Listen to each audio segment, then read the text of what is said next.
Pledge of Allegiance.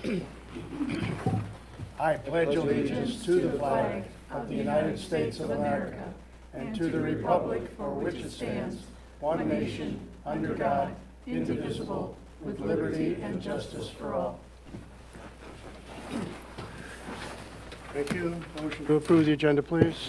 So moved. Second. Moved by Bennett, seconded by Dana, that we approve the agenda. Is there any discussion? All in favor signify by saying aye. Aye. Opposed, same. Motion carries. To the consent agenda, we have a copy of the minutes of January 2nd, 2022. We need approval of the pay application number 12 for South 15th Street Everybody Plays Park and Playground project, and that amount is to Dean Snyder Construction, the amount of $22,795.91. We need approval of waste materials disposal agreement between the City of Clear Lake, the Police Department, and Lehigh Cement Company of Mason City. We need to approve and authorize city administrator to execute amendment number 1, Destination Iowa Surf District Creative Placemaking Project Agreement with the Iowa Economic Development Authority. We need approval of bills and claims, of which you also have a copy. We have the following licenses and permits: tree trimmers license, that's Jim's Tree Service, Clapper Tree Service, K&C Tree Service, those are all renewals. We have an excavator license for Humberg Construction, that's a renewal. We have a street closing request for Color the Wind, February 17th. We have a tax abatement application with Panther Builders, 110 South 15th Street, units 110, 120, 130, 140, 160, 170, and 180. Motion, please. So moved. Second. Moved by Beth Ann, seconded by Mark, that we approve the consent agenda. Is there any discussion? All in favor signify by saying aye. Aye. Opposed, same. Motion carries. Now is the time and place for any citizen in the audience who wishes to address the council on any item or items that is not on the agenda. Please approach the podium, state your name first and last, and give your address so the clerk can properly enter it into the minutes. Not a discussion time, nor a question and answer time, and you have 3 to 5 minutes. None appearing, we'll move on to unfinished business. 5A, Emerald Edge Subdivision rezoning with the Hamilton Real Estate Group apartment project. Need approval on the second reading of ordinance number 879. This is an ordinance amending the official zoning and land use maps of the City of Clear Lake, Iowa to rezone certain property from CI1 intensive commercial to RM20 medium density multifamily. Motion, please, on the second reading to approve. Second. Moved by Creighton, seconded by Dana, that we approve ordinance number 879 on the second of 3 readings. Is there any discussion? Roll call. Mark? Yes. Creighton? Yes. Beth Ann? Yes. Bennett? Yes. And Dana? Yes. Motion carries 5-0, and that's adopted on the second of 3 readings. Number 6, new business. 6A, South Shore Estates Subdivision Housing Development Project. Review of proposal. Mr. Flory, welcome, Scott. Thank you, Mayor, Council. We've got a number of items here to go through in the packet. Start out with the gray sheet in your packet that is just behind the tan sheet, which is the resolution. The gray sheet is an economic development grant agreement that would be entered into between the city and South Shore Properties, LLC. Of course, they're the developer of the South Shore Estates residential subdivision there at 2605 South Shore Drive. And continuing on, after the development agreement is a copy of the final plat for that particular subdivision. The kind of pink colored sheet there is just a project schedule of some of the work that's remaining yet to be done. The yellow sheet is a copy of the resolution that was approved back in November by the City Council, approving the preliminary plat for the subdivision. That was in November of 2022, I should mention. And then in October of 2023, the council approved the final plat for South Shore Estates subdivision. And then lastly, the purple sheet is a subdivision bond that the developer files in, that's in 110% of the amount of the cost estimated for the proposed improvement. So you see that is in the amount of $1,504,063. So again, this is a project that we've been working on for some time. Originally, it was the Lake Time subdivision. Later was change in the ownership structure, so it became known as the South Shore Estates project. 30 buildable lots, mixture of single-family homes as well as twin homes for the development. Again, the development agreement is something that we had negotiated out some time ago with the developer, but we're just not in a position to execute it until now. So it's been signed by the developer. And in terms of the grant itself, it's in the form of a forgivable grant. So half of that grant agreement would be paid to the developer following the completion of the underground infrastructure. So by that, we're talking about the water, the sewer, the storm sewer, the electric utilities, gas utilities, all those kinds of things. Once those are installed, inspected by the city, we would pay upon a request a reimbursement up to $200,000, which again is 50% of our grant agreement with the developer. And then when the project is completely done, so that would be all the above grade improvements, so the grading and the rock base and the paving and all of those kinds of things, the street lighting, then the developer would file a request for the city, and once we approve and accept the final plat and the improvements, then we would pay that final installment. So do anticipate both installments being made in fiscal year '24. And then just as a reminder, again, this is a project we also approved a 5-year property tax abatement. Of course, that inures to the benefit of the eventual homeowner. It's on the first, an abatement on the first $75,000 of assessed valuation on the property. So generally comes to about $1,100-1,200 a year for 5 years. And that's about all I've got there, unless anybody has any questions. It's accessible up to 75, right? Yep, the abatement applies on the first 75,000 of assessed value. Any questions, comments for Scott, Council? Yes, Mayor. Scott, thank you for the update, and I always appreciate the updates you provide to the council on the various projects that we do. And I think I would just comment that, again, I think it's pretty exciting, the progress that they have made on South Shore Estates. Of course, we benefited significantly from the weather in December. Not so much this past week, but that's the way it goes here in Iowa. So I think I would just remind people that, you know, we've talked about for a long time that our #1 strategic need in Clear Lake is really housing, various types and so on and so forth. And we're committed to addressing that need, and we've got a nice little pipeline going, and this is a marquee project in that pipeline. So very exciting to see it progress the way it has. Yeah, definitely. I just echo those comments. Of course, we've all been out there many times and talked to the developer while the infrastructure is being installed and know of the interest in the community. Lots of times, Jennifer and I have even been out there, and there's been people from the public driving through there and stopping and talking to, you know, when are these going to be available for purchase. So there's definitely a lot of interest in it, and I think that, as you know, has sparked the developers' interest in continuing to do more projects in Clear Lake. So. Yeah, and that's a fantastic point to make as well. I appreciate the relationship building that we do and that you do as our city administrator with these developers. I think it's reaping benefits and will continue to do that in the long term. So that's an important point for, I think, the public to understand. Thank you. Any other comments, questions, Council? Thank you, Scott. Appreciate it.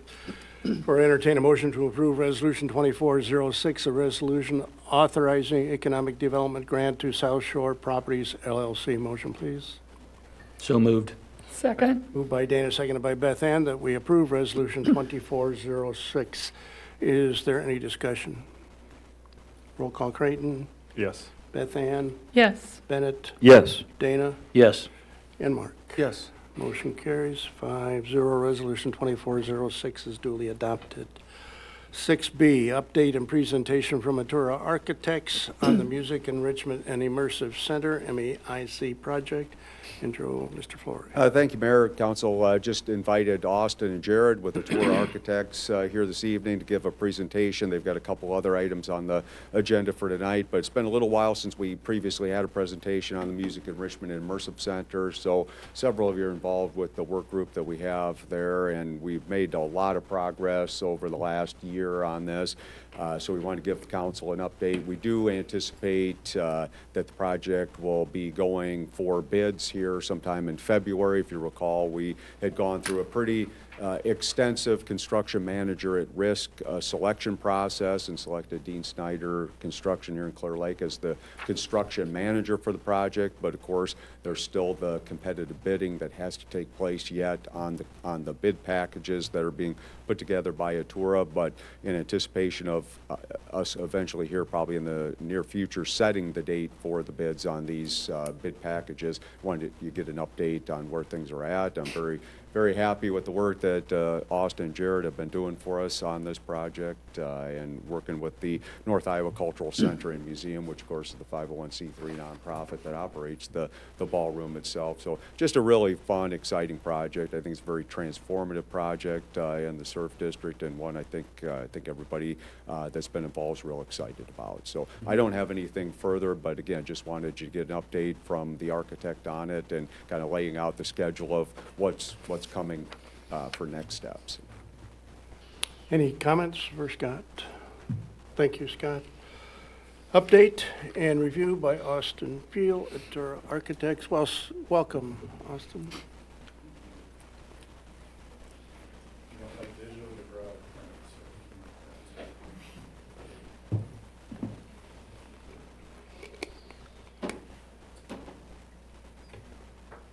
Mayor, Council, appreciate the opportunity. So what you'll see today, we'll kind of, as Scott said, it's been a few months since we've been here, so we thought. Austin, it's going.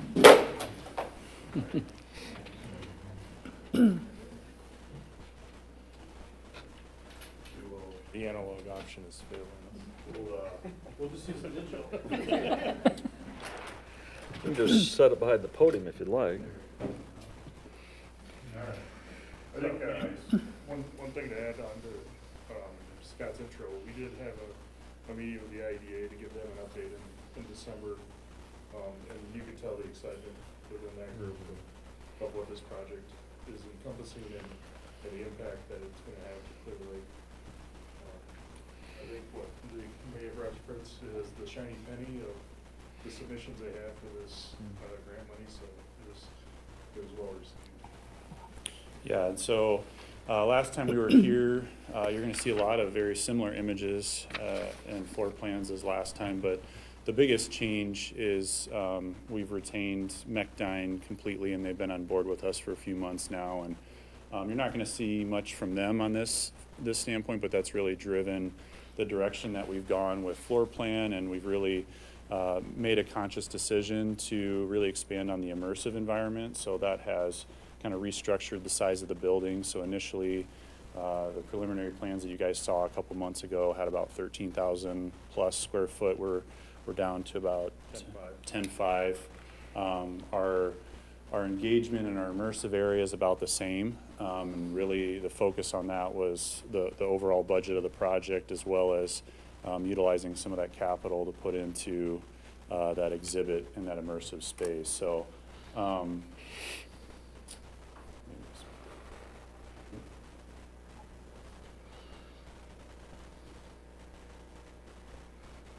I'll let you do it, Jen, if it's going to keep doing that to me. Sorry.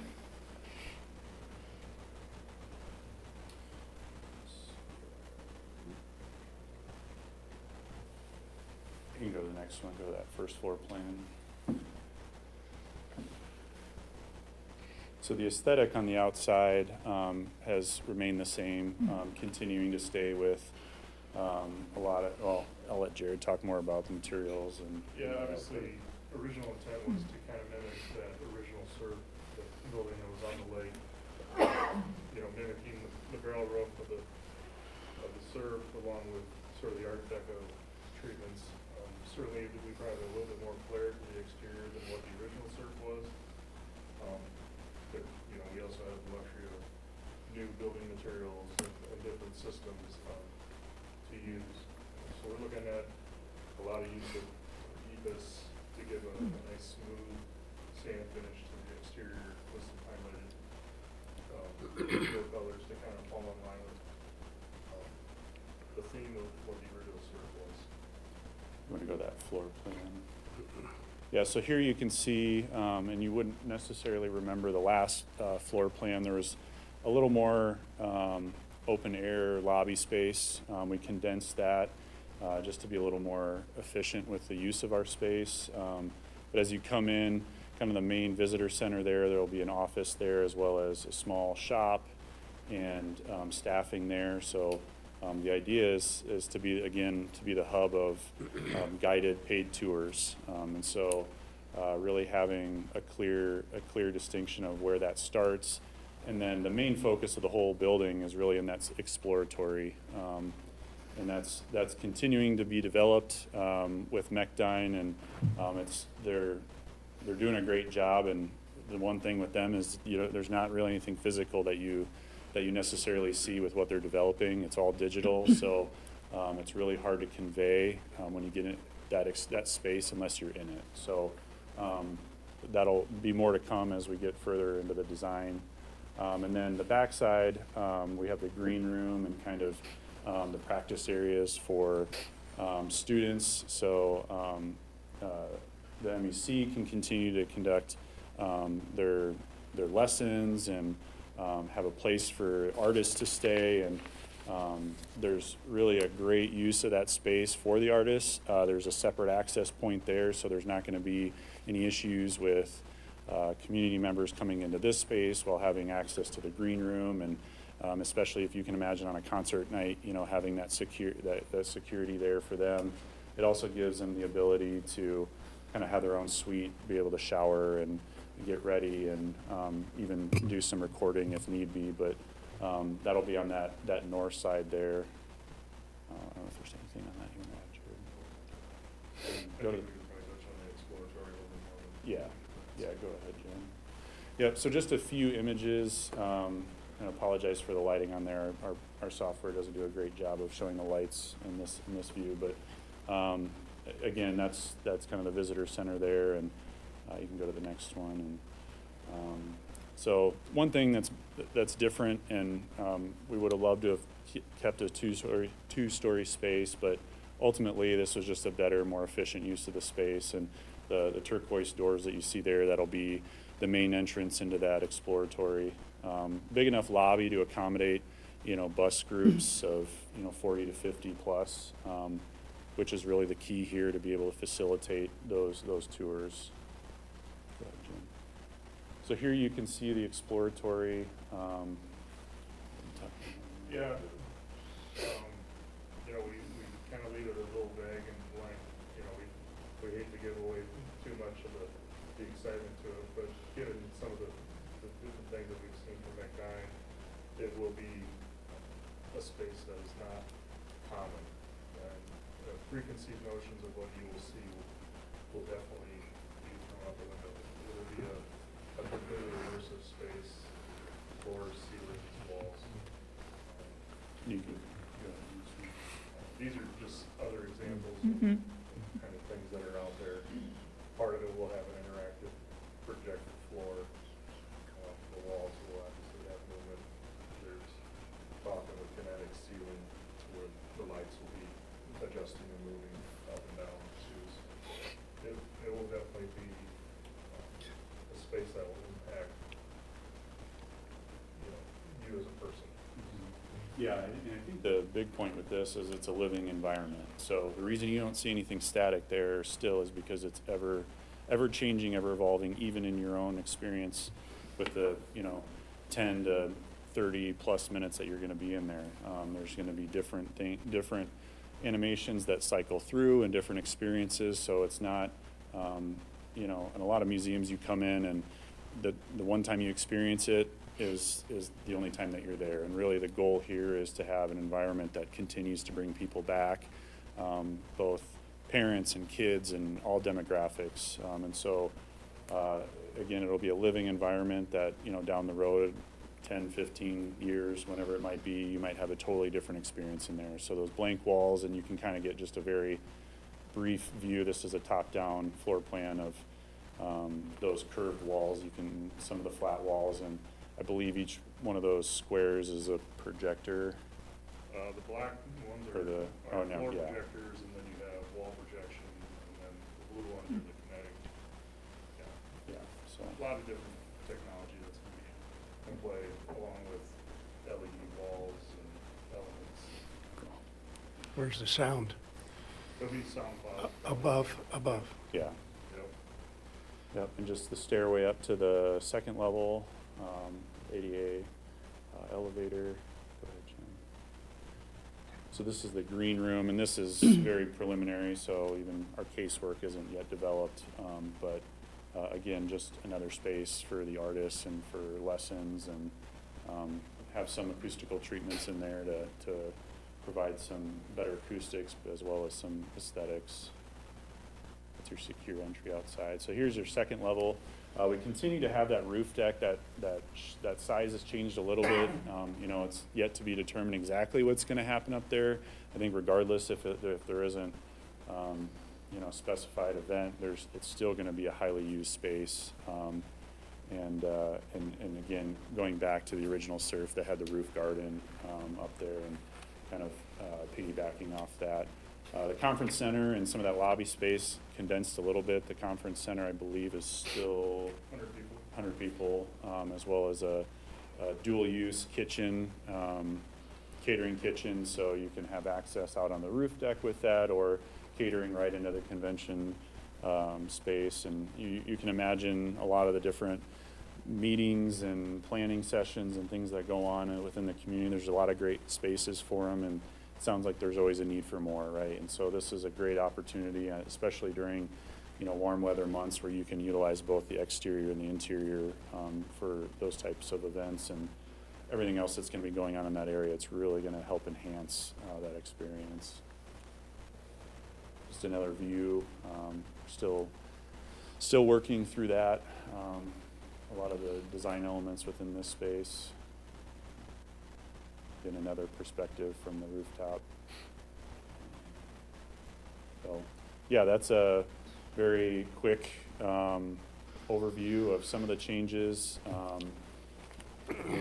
To maybe speak on the schedule a little bit, Jared, if you want to. As Scott said, we're aiming to have our bid documents done at the end of February.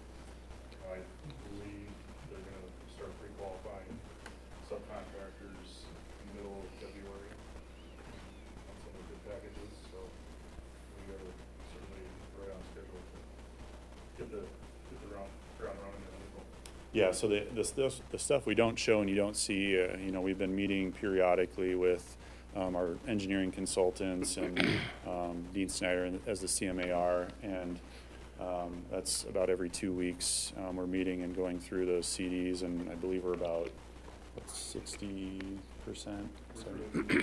Yeah, so it's around 60% CDs, so we're getting into elevations and mechanical equipment and everything else, so that's a lot of stuff we're not showing you, but pretty pictures are always nicer to see, so. So I'd ask Austin, you know, the CMAR process, we're one of the few in the state really to use it, and I think it's one of the, you've done a few Sure. of these. How's it working so far, would you say? Yeah, I'd defer to Jared for most of his involvement. Certainly, there's a lot more input in terms of building systems and cost, and a lot more productive dialogue, I would say, probably between contractor and designers as to how we want to approach different things, different details, because they see construction from a different angle than what we do. What's easier to install. At one time, I thought stucco would be a great option for this building. Well, there's nobody in the area that does stucco. So the intention of getting somebody local to do that exterior work kind of goes out the window. So that's where you open up to what options are more opportunistic for the local stuff to be involved in. Yeah, and I think the one thing that's, will be immensely valuable too is, obviously this will be going on at the same time as the streetscape and all the work that RDG has done, and that's not a distant project, right? I mean, they're going right up to the front door, and so much so that much of the site and the civil is all being handled, you know, through them. And so, obviously we don't picture it here, but you've got, you know, you're gonna have a really nice sculpture right here. And so there's just a lot of integration there that once construction gets going, it's gonna be really vital, and it'll be really beneficial to have construction manager involved to help coordinate that and help ensure safety for the community and circulation for that space as well. Yeah, we have an open coordination dialogue with that as well. I think there's actually gonna be a couple of lights on this building that will serve the purpose of illuminating that corner and helps them eliminate two post lights. And Austin, maybe you could remind the council again, just in terms of the budget, kind of how things break out. Yeah, well, we've got a $6.5 million overall budget. We've adjusted the construction as well as the immersive space. You know, initially, when we were looking at the immersive space, that was more around 500,000, and that was a rough idea based on where our square footage was at, where some of the feedback we were getting from the consultants we were interviewing at the time. And when we made the conscious decision to go with Mechdyne and have more of an immersive and a digital experience, we really wanted to be able to enhance that. So that budget is closer to 750 right now, which, you know, there's going to be some programming fees and everything else, and that's kind of a new realm for us as well, for what they do, but we're working through that.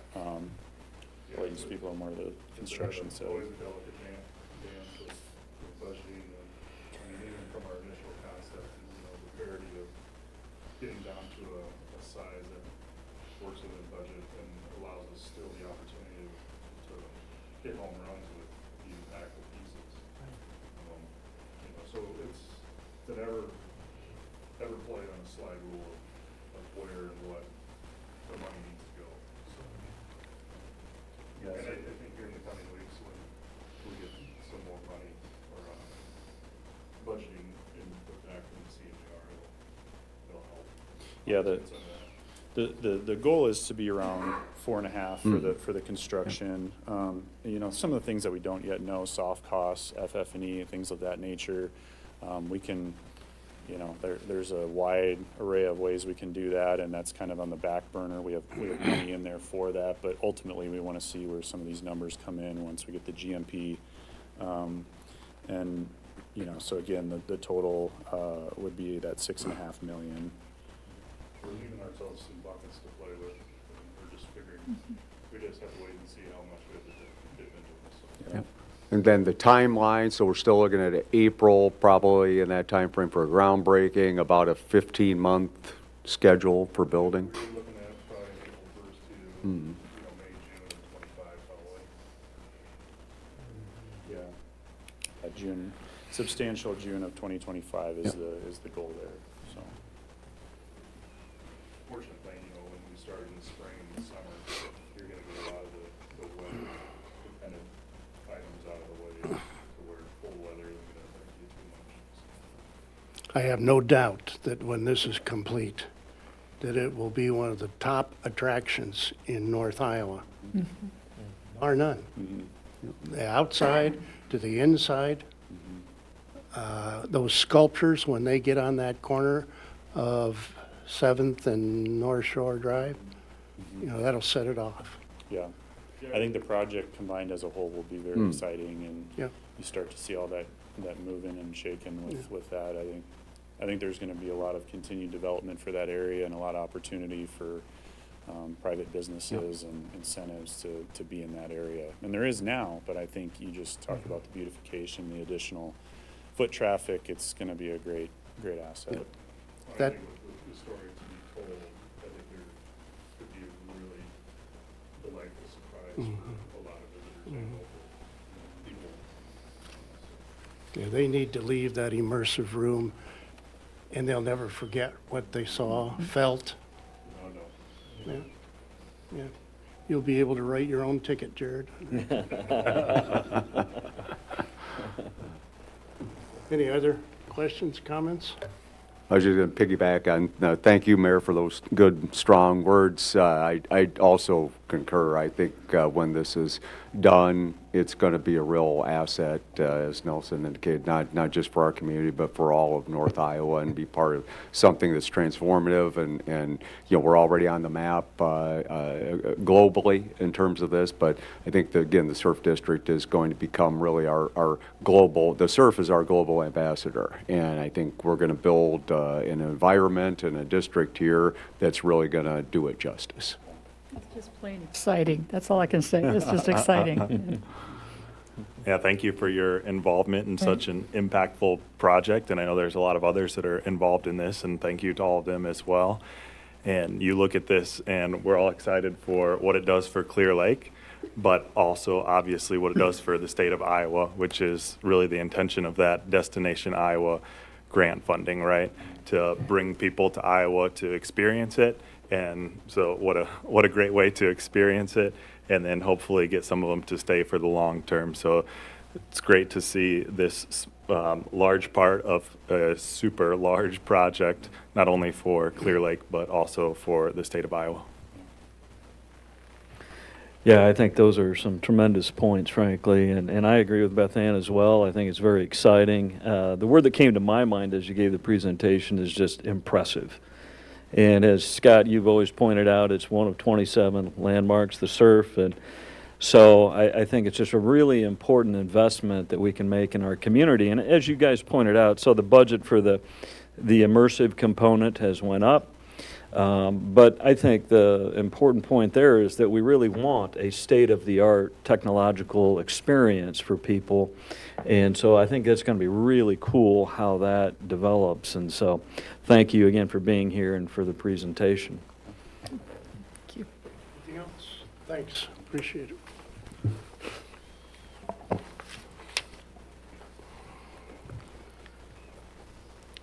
Update and presentation from North Iowa Children's Museum. Intro, Mr. Flory. Thank you, Mayor. I don't have a whole lot in terms of introduction. Lorena's making her way to the lectern. It's been a couple, 3-4 months, I think, since the last update that the council received from the North Iowa Children's Museum. So they've been pretty active, and I know it got a lot of success to report back to the council on some of their fundraising and grant applications and so forth. So they've going to give us an update and a presentation. They're also working with the Tura architects, and so I know they've got some things to show for the council. So I'll just turn it over to Lorena.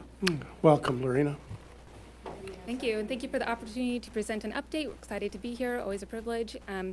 I'd like to just start with a quick recap. We have some new council members, and I'm excited to share what we're doing. So the Board of Directors is currently capital campaigning to create a premier indoor destination for learning and exploration with hands-on experiential exhibits. Sometimes when we hear the word museum, there's a bit of a misconception. And a children's museum is really full of action, learning, and play. And it's not simply for stagnant observation. I think Austin made a great point of that, of what they're trying to do with the Music Enrichment Center and make it immersive. Children's Museum is very similar in that way. And with weather like this week, we really see what a need that the Children's Museum would be for this community.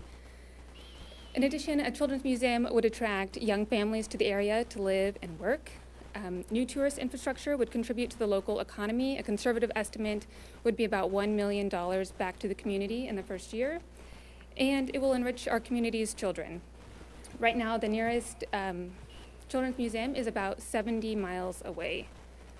So that's just kind of background and updates from the last meeting. We have signed a contract with Kidzibits. They are a design and fabrication installation. They make Children's Museum exhibits.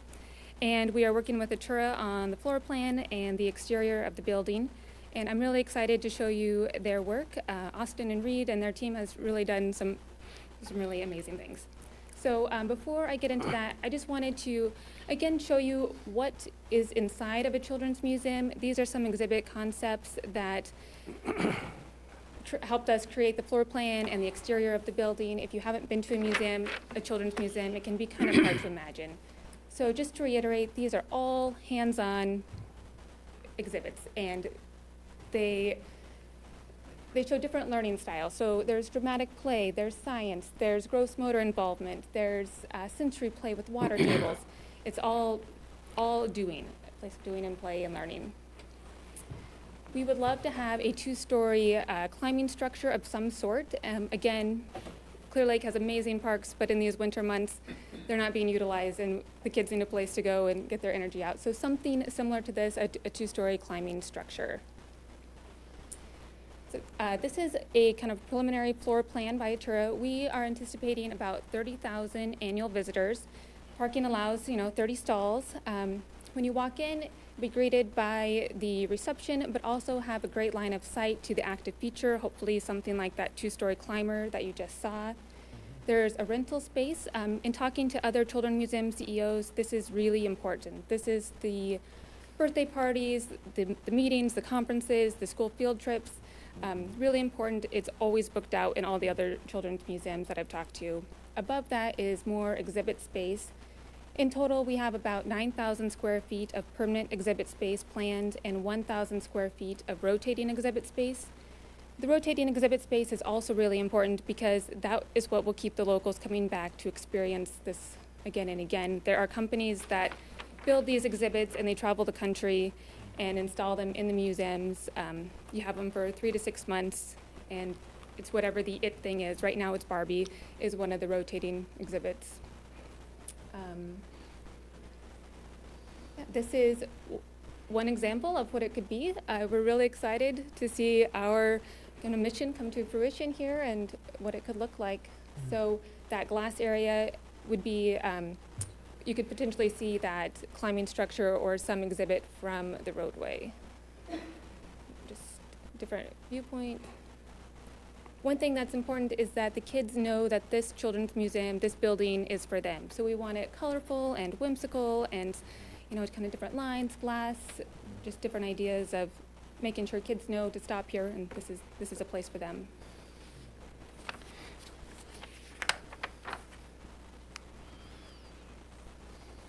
It's just kind of an early rendering of the interior. When you go to the right, that would be the rental space, so you wouldn't have to go through the entire museum. And then past the reception to the left would be kind of the main entrance into all the exhibit space. And where those windows are would be the hopeful kind of climbing structure.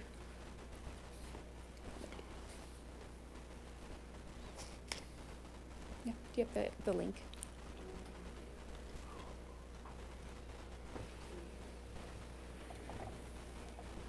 Just going to ask, what was the square footage? Right now it's at about 17,000 square foot with 9,000 permanent exhibit, 1,000 rotating.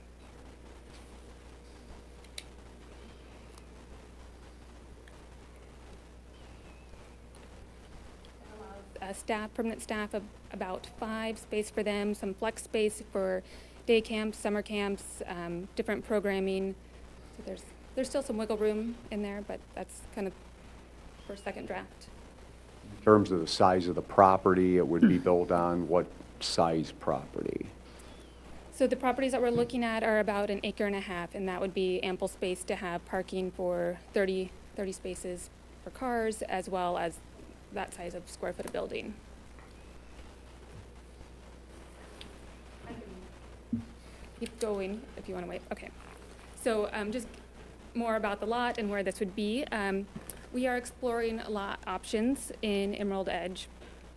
There's some really exciting things about Emerald Edge. Emerald Edge would allow for high visibility. There's about 20,000 cars that go by on Highway 18. It's easy access off the interstate, especially for tourists, and it would allow us to have our own standalone building that would support our mission. So I don't know if maybe we just stop here and look at this really cool flyover.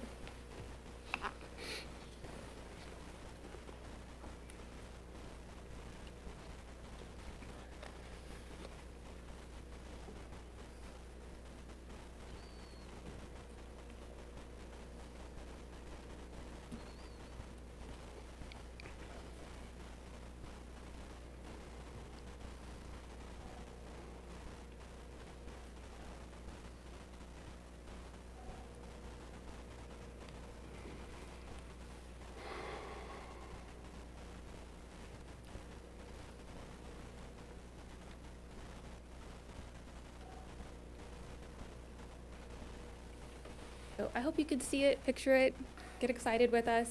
One thing, there's a small outdoor space that would have picnic tables and a place just kind of decompress a little bit. Not a full playground. I think Clear Lake has amazing parks, but sometimes it's nice to step outside when it gets noisy inside. So going back to the location, many stakeholders in the community are waiting to make a pledge or a contribution until a site is secured. We have heard that since we have started kind of explaining this project to the community. So we have identified a private donor who will match a contribution from the city, and that match will go towards the purchase of a lot for the museum. So we are asking the council to consider a pledge of $700,000, with that commitment being made prior to April 1st. And I realize that the contribution would not occur until after the construction contract is awarded to the builder. With our current fundraising timeline, we are hopeful to break ground spring of 2025. This contribution would also allow us to be eligible for many state funding and other grant opportunities, and also just other foundations as well. A lot of them require that we have a financial commitment from the local government. And in reality, without public financial support from the city, it's unlikely that we can achieve this dream and fill the community need. So the North Iowa Children's Museum strives to spark a love of learning, curiosity, exploration, and wonder. Will you consider making a contribution to the Children's Museum to ignite this spark?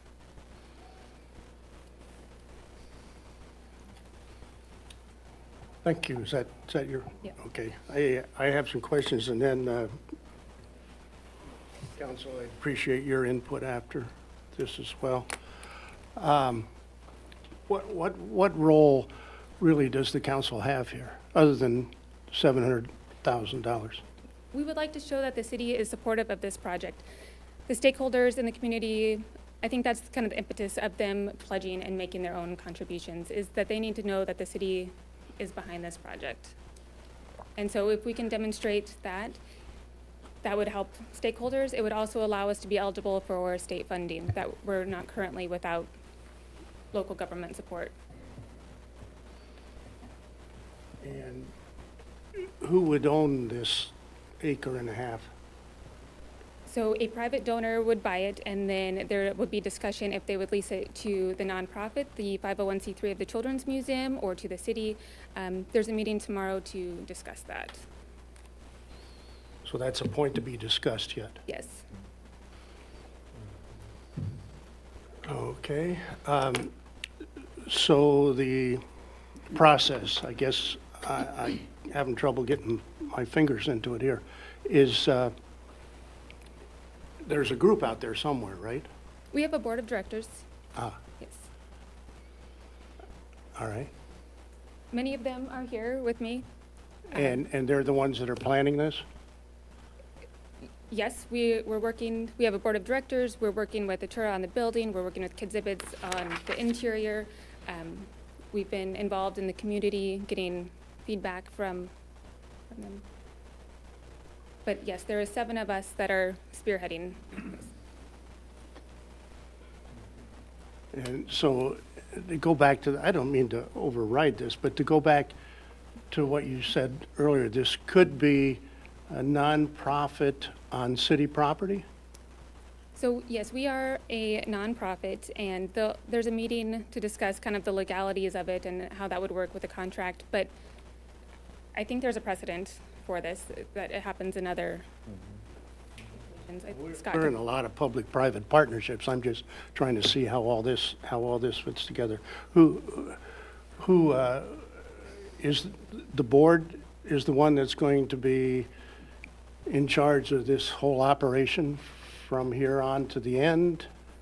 So for right now, the board of directors is in charge, but then they would hire an executive director to run the museum, and there would be a staff for the museum once it's a physical structure. But the board is in charge of getting it off the ground. And so there's an administrator involved here.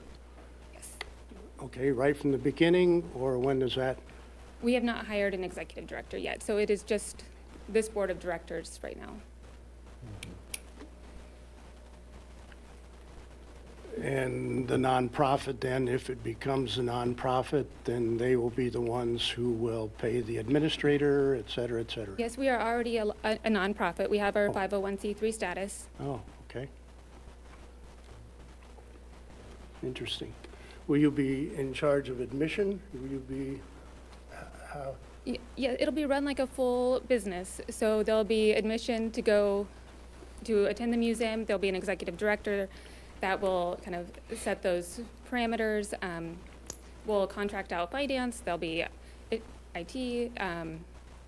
We'll have an operations manager, probably a program director of some sort as the phases move on. You know, what's the long term? I'm sure you've looked down the road, total cost. For the building itself, estimating around $5 million, and then for the exhibits, the inside, it's about 3.5 million, assuming we keep the 9,000 square feet of permanent exhibit space. So we're talking 8.5 million. Yes, Sustainable? I would like to think so. It'll depend on our fundraising efforts, and I have a 5-year pro forma budget that we're working through. I'm happy to have a secondary meeting to go through the details of that. So there could very possibly be an endowment fund Yes, we would. tagged on there, okay.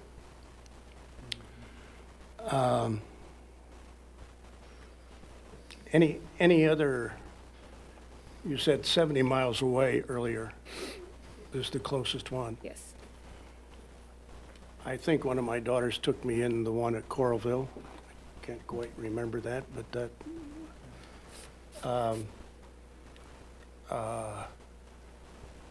30,000 people, 30,000 visitors Yes. per year. Estimate. Do you know the feasibility of that, or where did that figure come from? Yeah, so the SURF reported that they see about 18,000 annual visitors each year, and we think we can, at least 2 people have to come to the museum, a child and a caregiver, so we think 30,000 is very reasonable. This is a tourist draw. I understand the SURF is as well, but people will come to that, and then there will be a lot of repeats. It's not 30,000 new people. It's the same people coming over and over to make up to that 30,000.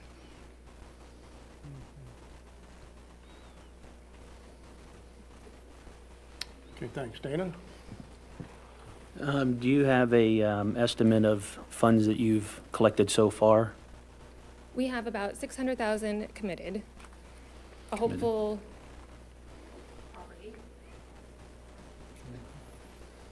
So is the person that is willing to purchase this property, are they willing to purchase it and pay for it in full? Do we know that for sure? Okay. So that takes that part of it out. I guess my question too, Mayor, and you asked it, would be, what would the city involvement be? I guess is the part that I'm most interested in finding out. Would the city, it sounds like you would run it with an executive director similar to like the SURF, and hire people to run it. Would the city be involved at all in running the museum? No. Okay. I probably got a few more, but go ahead. Okay. Thank you, Mayor. First of all, I want to thank you, Lorena, for the presentation and for your board being here tonight. I think you've done some really impressive work with this, and so I'll use that word again tonight. I think this is another exciting project for Clear Lake. I think you hit on a really important point earlier in your presentation about creating an institution, an amenity, an opportunity for families with kids to enjoy this and to learn and so on. I think that's really important in terms of retaining families in Clear Lake and attracting young families to Clear Lake. So, I just think that's very much a positive in the case that you're making. I also believe that the location you've got there is very good, far better than some of the earlier conception. You know my views on those and whatnot. So I think that's a tremendous positive here too. So again, I appreciate the work and the fundraising and the community involvement that you and your organization, the North Iowa Children's Museum, has done. I think I would just have a couple of major concerns I would just like to highlight and then talk about some contingencies, because I do want to support the $700,000 for this project. I really do. I think, again, it would be an exciting opportunity for Clear Lake. But my concerns relate to the overall size of the project and the sustainability of it. So the 8.5 up front, and then the annual operating budget. And that doesn't, you know, again, I looked at the geography, so to speak, of children's museums. There's one in Rochester, Minnesota, Mankato, and then I think the nearest one's in Des Moines. And is there one in Cedar Falls? I can't remember. I'm not sure. Waterloo has one. Yeah, and then I think there's one in Coralville, of course, that's come up. So, yeah, the opportunity there is that there's kind of this hole, okay, that this would really fit in the middle of very well for a lot of population. So I think where my mind goes on that and thinking through some contingencies I would want to see addressed before that $700,000 would be committed by the council would be, you know, I think addressing the fundraising goals you have set. So through other public support, for example, through Cerro Gordo County or other counties surrounding the area. I still feel like that's a regional issue for us. Private donors and the business community, I think, you've done some really good work there. I think another contingency for me would be an independent feasibility study to address those issues of an annual operating budget and things like that. And that's just one component I view of due diligence. That's, you know, feasibility studies have some weaknesses too, but I think it would make a lot of sense in this case. And then thirdly, just the timeline, and you've kind of addressed the timeline, and I think there'd be some other issues related to governance and things that we would want to discuss. But overall, that just gives you a sense of my thinking about it. And I do want to say, again, I do want to support this. I would like to support this if those contingencies and concerns can be addressed. Does that make sense? I hope I haven't confused anyone on that. Makes sense. Okay. Thank you very much. Thank you, Mayor. Thanks so much for being here and bringing everybody up to speed on things, since I'm one of the newbies up here. As a teacher, children's museums are amazing.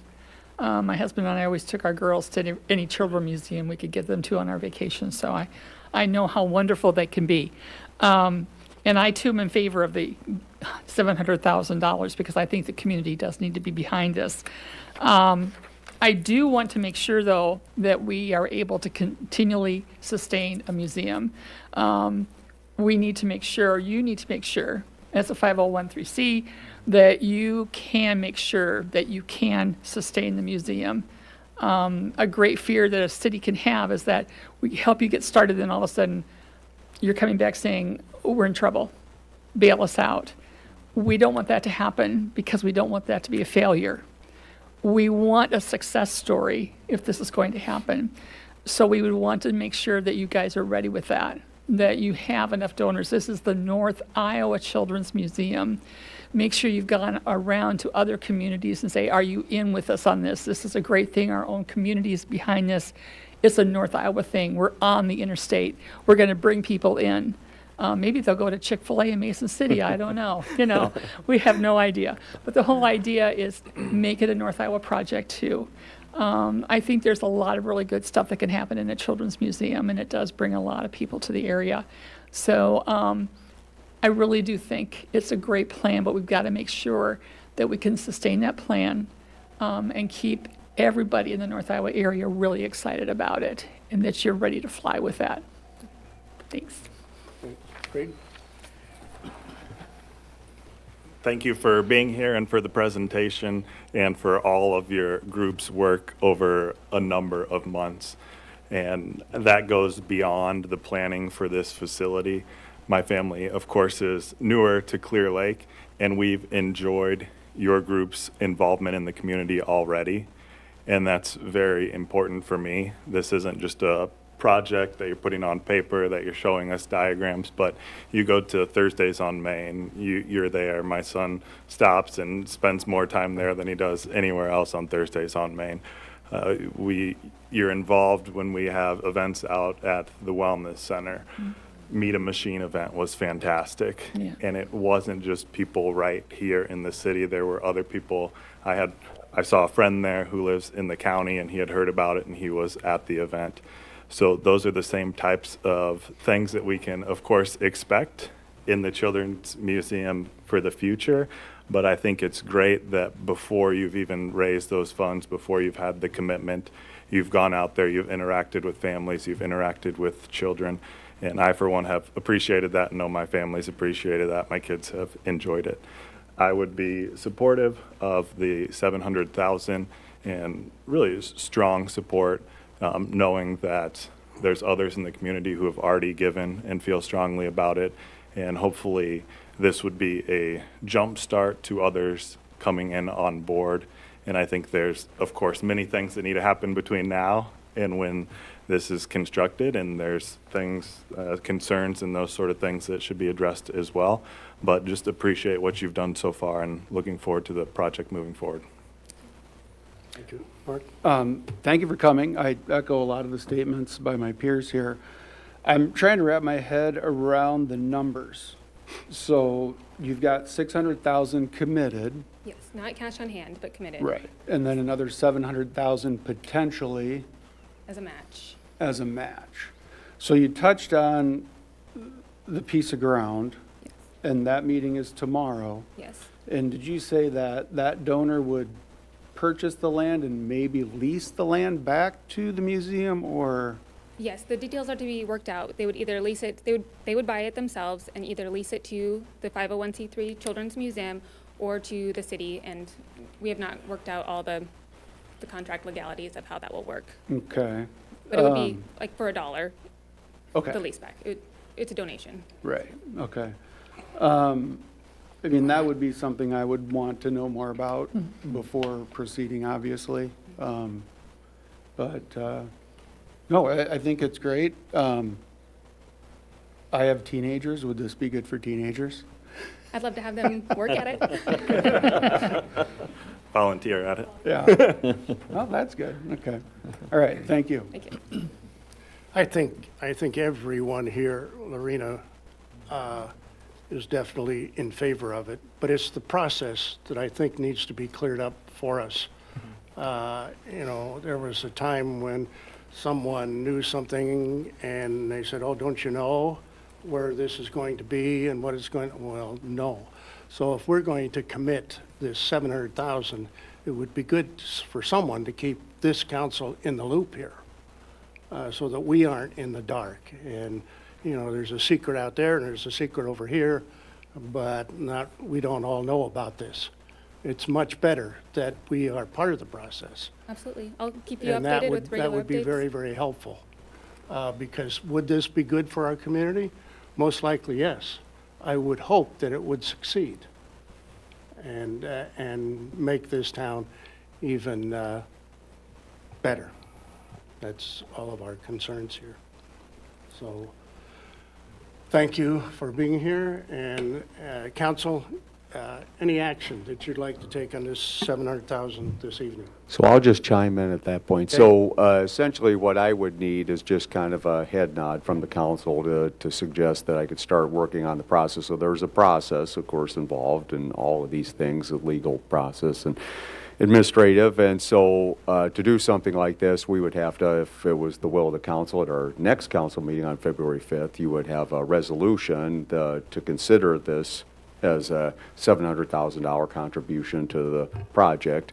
We would have to set the date for a public hearing on that. So we'd set the date for the public hearing, publish notice, that'd be a not less than 10-day notice. So we wouldn't be able to have a hearing until the March 5th city council meeting. So February 5th, you'd act on a resolution to set the date for a hearing. We'd publish notice. You'd have a hearing on March 5th, and then basically just take the additional action that's required under Iowa statute to satisfy the requirement that a public hearing be held, because it is subject to a reverse referendum procedure here. So And, come March 5th, if there's not a petition filed, you can take action on it, you could approve it, not approve it, whatever the will of the council is, with whatever conditions and stipulations you would like to attach to it. Right, right. Details, good. Scott, I would also like to ask or mention, I mentioned an independent feasibility study, and along with that, I would even be willing to vote for the city paying for half of that, let's say, toward doing something like that. I don't know what kind of time frame we would have for that, but I guess I would just put that out there.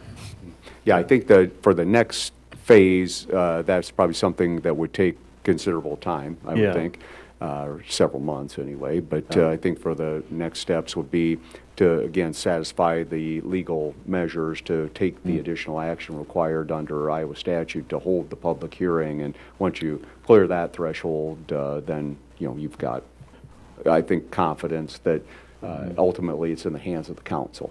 Certainly, but we could include that as one of the Oh, sure. contingencies? Yeah, sure, thank you very much. Appreciate it. Okay, do we, head nod, right? If that's Dana? desirous of that, okay, I can go ahead and get that process started. So February 5th, we'll consider a resolution that would set the date for a public hearing on a proposal to issue not to exceed $700,000 in debt towards contribution for the North Iowa Children's Museum project. And that hearing would then be March 5th, and you could consider it then. Okay, thank you. Again, Lorena, thank you. Appreciate it. All right, 6D, update presentation regarding Clear Lake Municipal Band Shell Improvement Project. Scott? Thanks again, Mayor. So don't have a lot for an introduction here, so I'll just stay here. Austin's going to give us a quick update on our municipal band shell improvement project. There's been, of course, a group of us working on that here. That's one of our more significant capital improvement projects. If you recall, we signed a professional services agreement with Atura to work on this project for us. So we've been working with the design team and our local committee on this project, and I'm pretty excited about some of the things that we've come up with to date. There's still quite a bit yet to do, but as we head into our municipal budgeting, want to at least have you have an idea of where things are heading with this, and then we can consider the scope of the improvements as they relate to our budget. So, Austin. Yes, thank you. Yeah, so we've got a few slides here to go over today. Like Scott said, we've been meeting periodically, and it's been fun to meet because there's just so many different organizations, people, entities that have stake in this building, even though it's obviously a city building. It just gets so much use already, and I think goes without saying that this is certainly a beacon for the community. Almost every event that goes on in Clear Lake, that whether the chamber puts it on or anybody else is in that park, right? And so I think the idea of kind of extending the life of this facility and beautifying it is a good use of resource. I'll kind of walk over briefly. There's not a whole lot to show as far as the floor plan, and I'll try to give you the best reminder if you haven't ever been in there, or if you have been in there. It was certainly interesting to go through it. We scanned it, and we kind of got to see every nook and cranny in there and learn about the history of it. Our firm was involved in the original Lakeview room, but even prior to that, there's just been so many different uses of the public restrooms and how those have been used and changed over time. So what you have here is obviously the Lakeview room, this addition right here from the dark green to the lake side, to the west side there. That was put on in 2000 by our firm. And some of the changes there are primarily finishes, right? So what we've looked at is updating the finishes. I don't believe anything in there has been touched since 2000. If it has, it's only been through maintenance and repair.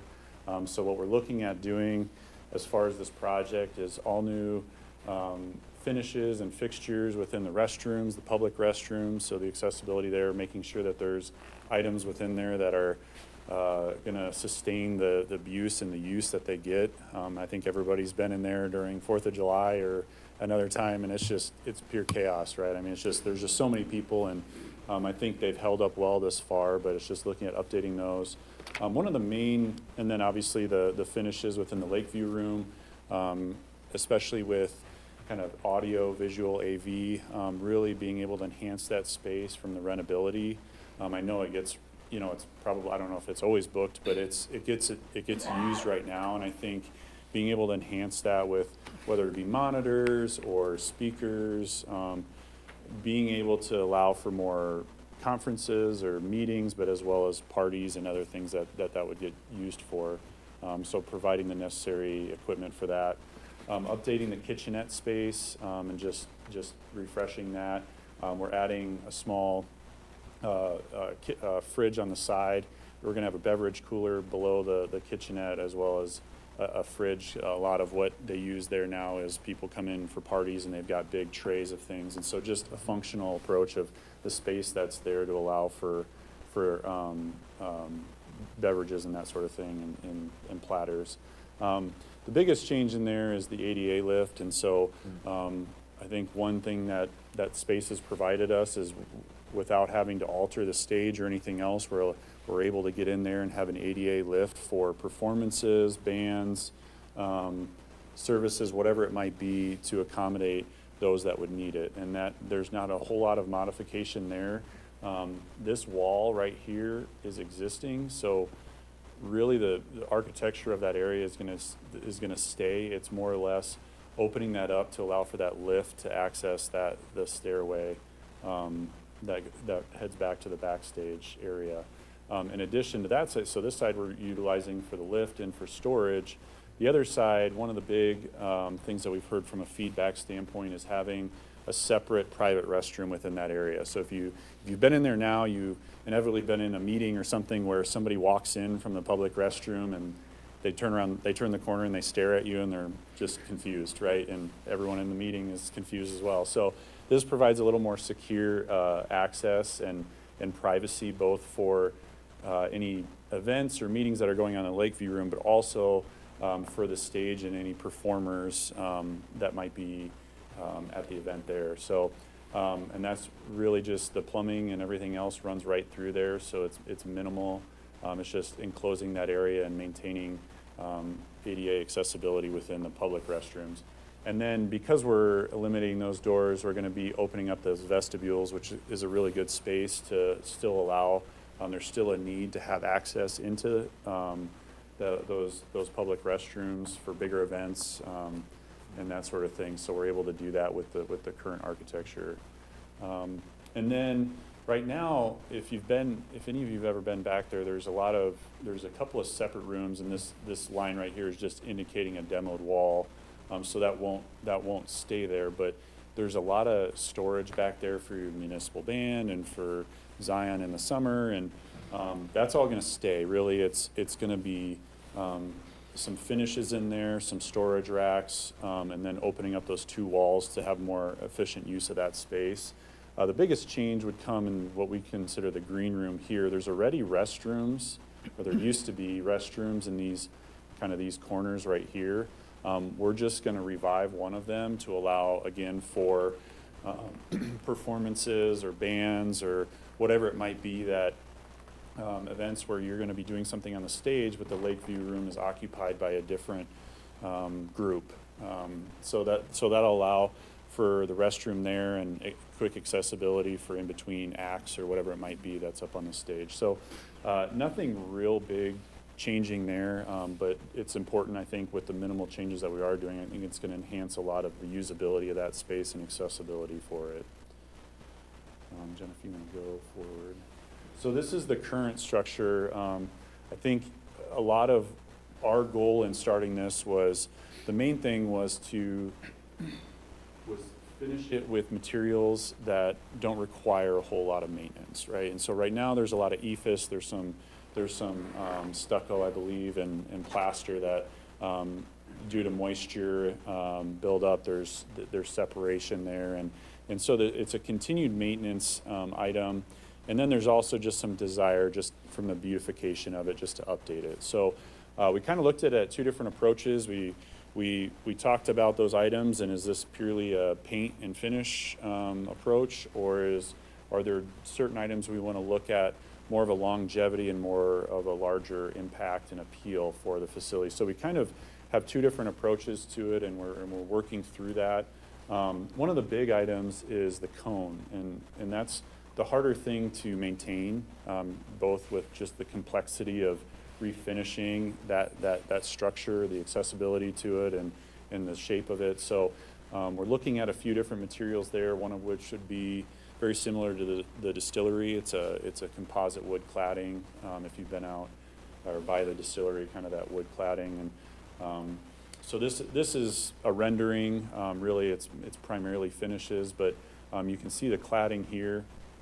And again, this doesn't show up as it would. It doesn't render real well, I guess I'll say, but that would be a composite wood cladding. Again, the exact same product that's on the distillery. We would just do a different color. And then we're looking at different paint finishes and kind of revamping those Art Deco and accents on the corners, and integrating some LED lighting both with that as well as the cone. So right now, if you guys saw went to the tree lighting ceremony, obviously just the aura of that space was awesome. I mean, you think about the themes, you think about the time of the year and the different events that go on there. There's really no flexibility with lighting. There's no adequate lighting for events as it stands right now, let alone any sort of accent lighting or nighttime lighting. I mean, there's just not, there's really no presence there. And so one of the things that we're looking at are a few different uses of LED strips, and kind of our vision here is we're going to build out this fascia here, and have a channel there to allow for some LED lighting to surround the cone, as well as the backside there. There's a valance there that is used for hanging signs and whatnot, but we'll refresh that with some accent lighting there, as well as these Art Deco pieces here in the front. So lighting's a big part of that. And then this front stage area, we're looking at a few different materials, but right now we're looking at a limestone to match that same stair step look that you have on these columns on the end. And so really continuing that. The architecture allows, and the architecture is asking for a refresh, but we don't want to change the architecture. I mean, I think it's a delicate balance of being able to put it in a place where it's modern, it's vibrant, but as well as being respectful to the historic nature of it. So I think we're doing a pretty good job of that as far as some of the materials that we're using. And again, these structural piers or columns that come out, we'd be refinishing the wood on those. Those are all rotted out. It's just replacing those, and then a lot of paint and finish. So that's kind of this side of it. We don't have any renderings of the other sides, but it would just be meshing that color all the way around, as well as any materials that we use. Trying to think if there's anything else on there. Yeah, so here, this is just kind of a material board, color board of some of the elements that we're talking about. So you can see the curved cladding here. This is kind of the palette that our interior designer has put together for some of the paint and the ephes refinishing. And then these are just a few examples. This is the auditorium that we did in Manly for Central Springs Schools, and they have full control, RGB control with those LED lights, and really help to create an ambiance for any performances or time of the year, whatever it might be. And again, just another example of some of that LED strips. This would be your limestone pattern there. So again, still exploring those. I think our desire is to get some initial reaction, given the little bit of information that you do have, but the goal here is to send this out to bid by the end or at the beginning of next month, and allow for, and I think you can go to that next slide, Jen. Don't look at this yet, we'll talk about this, but yeah, so the bidding is February 7th, issue bid documents, and then the goal would be to have at least, we kind of look at this in a two-phased approach, have the Lakeview room and the interior space completed right away before Memorial Weekend, and allow for that space to be used with the refresh. And then looking at maybe phasing the exterior elements until the fall. That's yet to be completely determined if there's cost savings that the contractor says we want to do it all right away, and there's going to be a significant savings from a mobilization standpoint. But right now, our schedule shows that we're looking more at completion in the fall for that. So some of those cladding options and the cone resurfacing, there's some significant lead times of some of the initial products we were looking at. We've kind of gone away from some of those that allow for more flexibility. And then as far as the estimate, you know, these are some high-level numbers. I think we're pretty conservative with them, but some of those, especially when it comes into things with lighting and power, I mean, there's a range that we're going to be working on with some suppliers on that. But ultimately, you know, I think we've got pretty good numbers from some of the finishes and that sort of thing. And I think the bidding environment right now is pretty favorable to this type of work at this time of the year. So that's a lot of information, and be happy to answer any questions or provide any more clarity on some of that for you. You mentioned the front stage external, those, I call them arms, are wooden, Yep. and they're rotten. They're Yeah. no support, they aren't support. So there's a steel column that runs through there, and actually that steel follows that whole cone.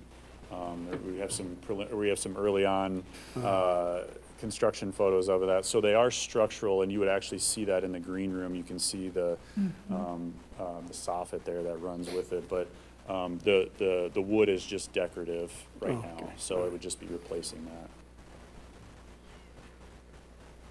Other questions, comments for Austin? Austin, I had the opportunity to work with the bash on the lake. And one of the things that came up afterwards, or kind of during the planning and all that, was a challenge with the size of the stage and then a challenge with the electrical. So if you could talk a little bit about those two components. Yeah. And then also just, have you had the opportunity to talk to maybe like the chamber who uses this a lot, and Zion, the municipal band, those types of groups? Yeah, so the last point, the chamber's been involved in each of those meetings, so they've really drove a lot of those decisions as far as the kitchenette and the Lakeview room.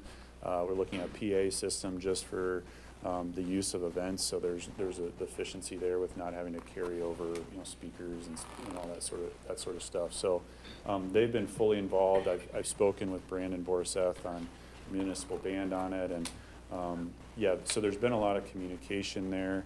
I would say that there's nothing through that has really changed the directive with maybe the size of it. Now, we have talked a little bit about the stage size, and I think for this state of the project, it seemed like the more important part was to improve both the longevity of the materials as well as just providing the update. One of the discussions we had with the stage size was, because we were able to have the ADA accessibility on the inside, it really made for an efficient use of that space, so there wasn't as big of a need to try to incorporate that in some sort of addition. Some of the discussions we had with some of those bigger events is being able to, you know, rent a stage and just extend the current stage size. I think if it was a matter of every single, you know, event that goes on there, they need a bigger stage, that'd be a totally different discussion. I think hopefully, you know, maybe who knows, maybe someday you'll look at that, but it seems like the need right now is more for some of those other elements, in that the additional stage size can be accommodated in a different way. Excellent. Any other comments?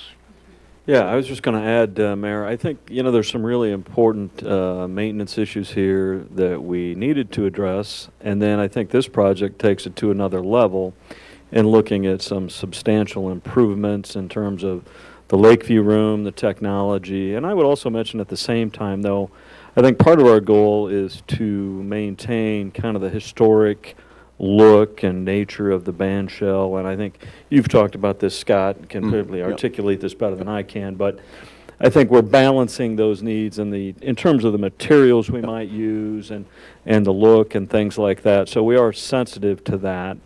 But I think overall, again, a fantastic project to address really a centerpiece in our community, that a lot of people use.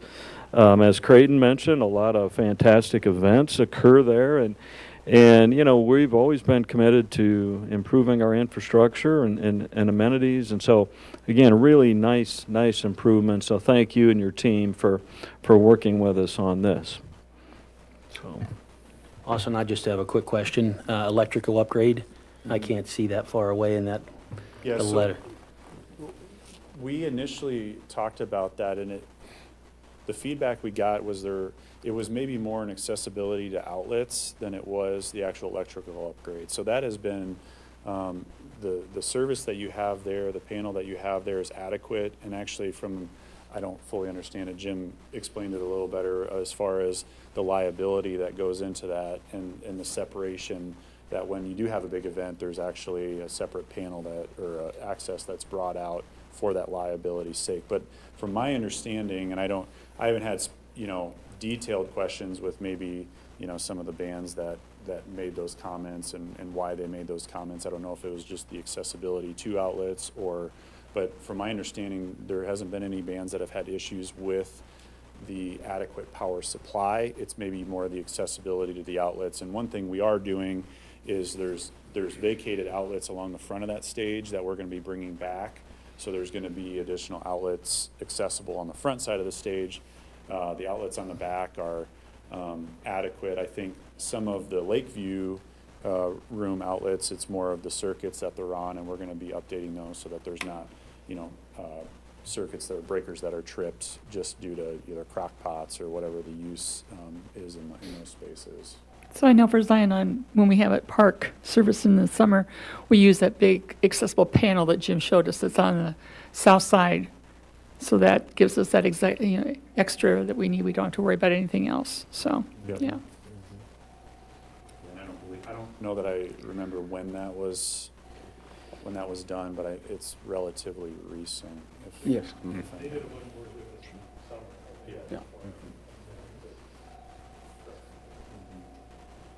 Yeah, and one other item, and, Jim's been instrumental in a lot of the planning for that too, but, we're gonna be looking at the flower beds that wrap that, the lakeside there along the Lakeview room, and there's already water and, right off the mechanical room in the Lakeview room, and so we're just gonna be providing, automatic watering for those beds, and the amount of resources that it takes to just maintain those things, it'll be very minimal expense for the amount of time that it will save, Jim and his team for taking care of those, and the amount of money that's spent on those too. I mean, you wanna be able to ensure that those last. So a lot of those, I mean, there's kind of a laundry list of things, but I just wanted to touch on maybe the primary items.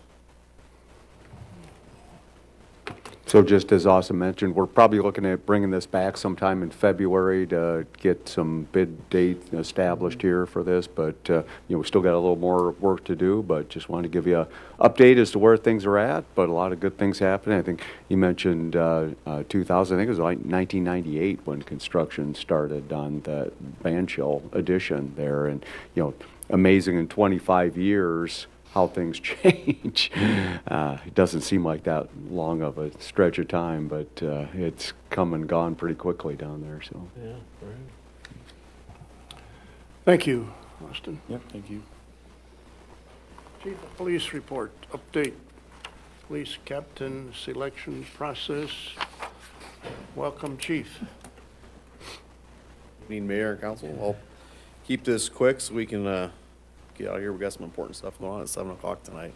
The police captain spot selection process is well underway. We've had several applications turned in, and those have been vetted through, and we'll start scheduling some interviews and stuff next week, and then hopefully in February we'll have some information to present to the council here to make some movement on that.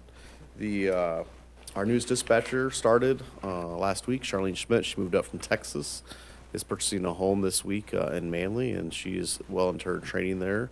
Officer Gray is in his 4th week of training. Went from our phase 1 training to the second of 4 phases through his training too this week. So this was his first day back after some days off, and so he's progressing well through his training as well. And then just some update through the 2 winter storms we've had yet this year. The first of the season there, we've had about the 32 parking citations issued through the last Tuesday's storm and then this weekend as well. And the officers are still monitoring some of those areas. Worked pretty well with Jeremy throughout the weekend with snow removal and just making sure the roads are staying clean and safe, and everybody's getting along. So we had no major incidents really through the blizzard that we had Friday, Saturday, and into Sunday. And I know they're still cleaning up and doing stuff there, let him fill in on that. You have the monthly report, I believe, from December in your packets there, and I won't take a whole bunch of time there, but draw some attention to a couple of things there on the front page where we had some officers working on the 19th when we arrested 2 subjects that were wanted out of Michigan, had committed a homicide there. So our officers worked very well together. Then our detectives came out and did some interviews there and had some confessions and stuff made there too. So the Michigan sheriff came down and was very complimentary of all the officers involved there too. So that was kind of our big thing last month that we hit through. So other than that, I know there's a couple pages of information there. If you guys have any questions, I can hit on anything in there for you. Or We don't have it in our packet. Like I received that get it? after I Oh, okay, sorry. Well, you'll get that in your email, and there's a little preview of what you get to read on the newsletter coming out too. So you guys, I'll get you first week in February then for questions on that one. Any questions? Thanks, Chief. Public Works Director report, Jeremy Kornberg. Welcome, Jeremy. Thank you, Mayor, Council. We'll run through these updates real quick. If you've been by the Woodford building, it's probably about 3/4 away on the ground. Last time I went by, a lot of lumber, I think they got held up last week a few days, obviously, with our storms. I noticed the landfill was closed 2 or 3 days, so that kind of halts them for some of their demo. But it looks like they're moving along pretty well. The outdoor rec complex and the shelter that's going up there is moving along very well. I think they probably have less than a day left. They probably would have been done without the snow as well. But the entire structure is up, the roof's on, the siding's up, the doors are in. I think they have the overhead door and some trim and some small details left to do there. The sand and salt bin is completed as well. That's the same crew working on both of those. So that has been moving fairly well. The last update there, North 8th Street sanitary sewer main extension, that has been completed. And I just received some of the as-built and televising for the sanitary sewer on that from the contractor. I haven't, obviously with last week, I didn't have a chance to go through it yet, so I'll be reviewing those hopefully this week, and then getting with Jason Petersburg to look at them as well, and then we can accept that as a city-maintained sewer for that extension. Obviously beyond that, been a busy week with snow removal. We were lucky enough to make it this far, and then they hit us all at once. So, yeah, the crews did very, very well. Tuesday was a long day, and then over the weekend, our on-call guys had a lot of hours in, but for the most part, everything went off without a hitch. We do have quite a bit of cleanup still to do now. We have the piles to clean up, all that stuff uptown, but we were trying to get through the residentials and clean up all the drifting and snow from Sunday to get that cleaned up before we started attacking that. So, Equipment? Equipment was fairly well. We had our one incident this morning. We had one of our multi-directional plows get damaged pretty well. Just hit an intake, and I think with the severe cold, and I think it's probably a 12 to 15-year-old piece of equipment. When we got it back in the shop, you could see some hairline fractures that were rusted, which tells us that it's been broke for a while. We just haven't seen it. So it ripped off one whole side of the multi-directional plow. So I coincidentally had looked a couple weeks ago at prices on them, and so I'm going to be talking to Jacob a little bit more about that and whether or not fixing it is worth it or looking at new. I think the lead time is about 30 to 36 weeks anyways, so nothing we're really going to get replaced anytime soon, but I think A new one's roughly 25 to 30 grand. I'm estimating to replace or repair, it's gonna cost us between 10 and 15. That's just off the top of my head. So kinda gotta go through that. But- Sorry I asked.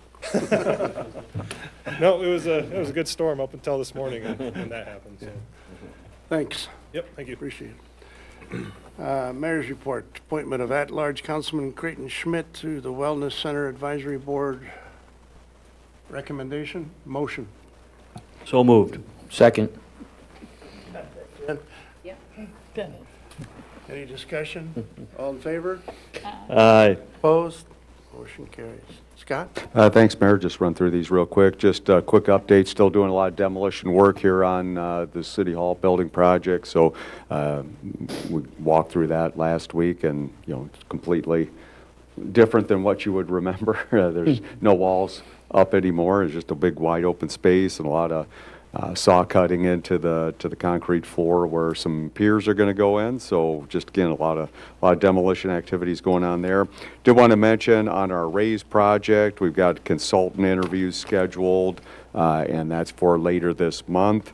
And also that, again, this very, I guess I would describe it as a laborious administrative process that involves a lot of bureaucracy with it. So Nelson and I got the STIP, which is a State Transportation Improvement Plan, amended. And I actually thought maybe that was all, and then I found out that not only does it have to be amended at a regional level, then the state has to amend it, then the federal government has to amend it. So there are a lot of steps involved with that U.S. Department of Transportation funding.